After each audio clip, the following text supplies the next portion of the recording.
स्वातंत्र्यपूर्व काळापासून आदिवासी भागातल्या चिंचवाडी गावाला रस्ता नाही। आदिवासी ग्रामस्थांचा निवडणूक मतदानावर बहिष्कार राहणार। पत्रकार परिषदेमध्ये दिली माहिती।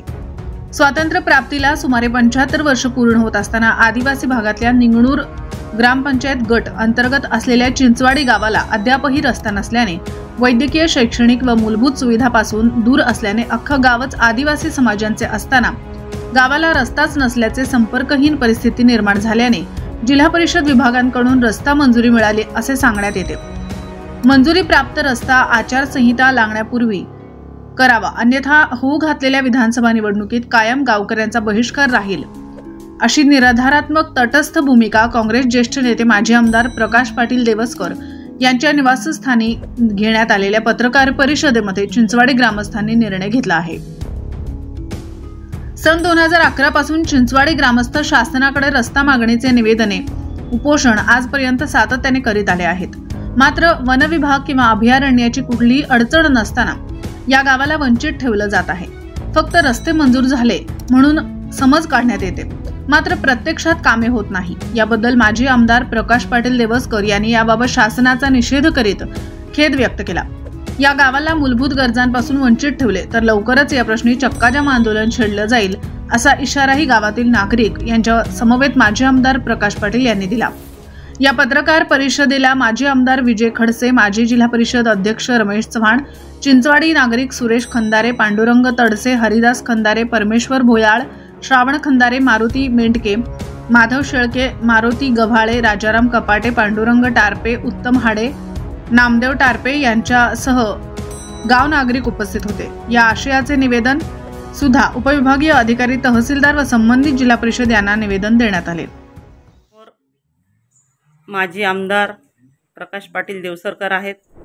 स्वातंत्र्य मिळाल्यानंतरही निंगणूर ते चिंचवडी येथे 3 किलोमीटर रस्त्याचे काम न झाल्यामुळे येणाऱ्या विधानसभेवर बहिष्कार टाकून न मतदान करण्याचा गावकरी मंडळी जी आहेत यांच्या सभोवती आज त्यांच्या काही प्रतिक्रिया आहेत ते जाणून घेऊया। आपण हा जो निवडणुकीवर बहिष्कार टाकायचा ठरवला कशामुळे? निंगणूर पासून हे चिंचवाडी म्हणून 3 किलोमीटर अंतरावरचं गाव आहे। 100% आदिवासी समाज राहतो, एकही दुसरा काही नाही। आणि आदिवासी समाजांना एवढ्या मोठ्या सवलती आहेत त्या खरं पाहिजे राज्यामध्ये आणि देशामध्ये। ट्रायबल सेपरेट त्यांचं बजेट सुद्धा त्या ठिकाणी वेगळं आहे। असं असताना 100% आदिवासी राहत असताना 75 वर्षापासून त्या लोकांना जाण्यासाठी रस्ता नाही। पावसाळ्यात प्रत्यक्ष मी एक वेळ गेलो होतो तर अतिशय अवघड जिकिरीनं त्या ठिकाणी मोटरसायकलवर कुठं उतरा कुठे तरी त्या ठिकाणी गावात पोहोचू शकलो नाही।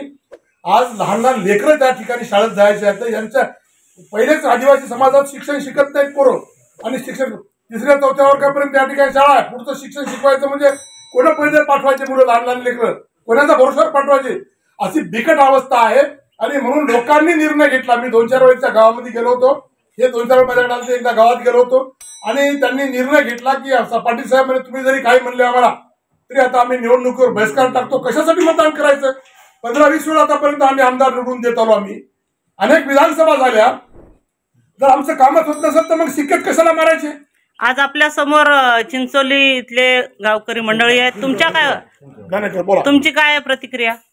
आम्ही 2011 पासून सारखं बांधकाम विभागाला चक्रा मारत आहोत। ससाने साहेबांकडे आलो, ससाने साहेबांनी आमचं उपोषण एक वेळा सोडवलं, परंतु त्यांनी आम्हाला पोकळ आश्वासन दिलं, 15 लाख दिले, आणि त्या 15 लाखामध्ये काय खडीकरण झालं, आणि त्या खडीकरणामध्ये जशाला तसा तो रस्ता झाला। आता आम्हाला जर कुठं दवाखान्यात जायचं असेल तर अक्षरशः आम्हाला खांद्या उचलून न्यावं लागते, एवढी आमची भयानक परिस्थिती आहे। किती वर्ष झाले या रस्त्यासाठी? या रस्त्यासाठी मी तर 95 पासून झगडत आहोत। 95ला सुरुवातीला इंग्लिश साहेब आले होते, तेव्हापासून मी झगडत आहोत। त्यानंतर डबल अनंतराव देवसरकर पाटील आले, त्यानंतर पुन्हा इंग्लिश साहेब आले, त्यानंतर पुन्हा इंग्लिश साहेबाच्या नंतर खडसे साहेब आले। त्यावेळेस MRGS मधून आम्ही गावकऱ्यांनी सर्वांनी मिळून हा रस्ता केला होता। त्यानंतर आम्ही पुन्हा नजरधने साहेबाकडे गेलो होतो, नजरधने साहेबांनी तर दखलच घेतली नाही, आणि नंतर पुन्हा ससाने साहेब आले। त्यावेळेस आम्ही उपोषण मांडलं, आणि उपोषण ससाने साहेबांनी आणि इंग्लिश साहेबांनी सोडवलं, आणि त्यावेळेस त्यांनी म्हटलं आमच्याकडे फंड नाही, आम्ही 15 लाख देऊ। त्या 15 लाखातून काय होणार, त्या रोडचं खडीकरण केलं, आणि पुन्हा जशाला तसा आज आमची एवढी बिकट अवस्था आहे। आमच्या इथले जर शेतकऱ्यांनी एक वेळेस पॉयझन घेतलं, त्या शेतकऱ्याला आम्हाला प्रथमोपचार देण्यासाठी दवाखान्यापर्यंत पोहोचवलो नाही, तो शेतकरी तेथे मरण पावला. अशी आमची बिकट अशी अवस्था आहे. आज आमचे बाल लेकरं आहेत ते शिक्षणापासून वंचित राहत आहेत आणि अशा जे कॉलेजचे विद्यार्थी आहेत त्यांना पण वेळेवर पोहोचता येत नाही. आमची अशी भयानक परिस्थिती आहे. यामुळं आम्ही आज निर्णय घेतला की कुणालाही बी मतदान करायचं नाही. आमचा रोड झाल्याशिवाय आम्ही मतदान करणार नाही. आज आपल्यासमोर जे स्वातंत्र्य मिळवूनही निंगनूर या गाव चिंचवडीला रस्ता मिळाला नाही आणि आज यांच्या एवढ्या अनेक समस्या